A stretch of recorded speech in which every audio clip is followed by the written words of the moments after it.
முத்தமிழால் இங்கு வைதாரியும் வாழ வைக்கும் கடவுள். ஏன்னா அவர் தமிழால் வைது விட்டார்னா அந்த தமிழ் தான் முருகன், முருகன்னா தான் தமிழ். அதனால அவரை வைதவரை கூட வாழ வைக்கும் கடவுளாக இந்த பிரபஞ்சத்தில் இருக்காருன்னா அது செந்திலாண்டவனால மட்டும்தான் இருக்க முடியும். அதனாலதான் அவரை தமிழ் கடவுள், தமிழ் கடவுள்னு சொல்றோம். இந்த தமிழர்கள் எல்லாரும் அவரை சார்ந்து இருக்காருன்னா அதுக்கு காரணம் இந்த தமிழ் தான். தமிழ் தான் முருகன், முருகன் தான் தமிழ். தமிழ் இல்லாத முருகனும் இல்லை, முருகனும் இல்லாத தமிழும் இல்லை.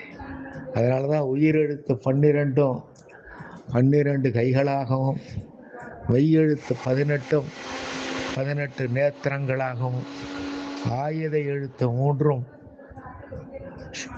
இச்சாசக்தி, கிரியாசக்தி, ஞான சக்தியாகவும் ஒருங்கப்பெற்ற கடவுளாக முருகர் கரோகரா, திருச்செந்தூர் முருகர் கரோகரா.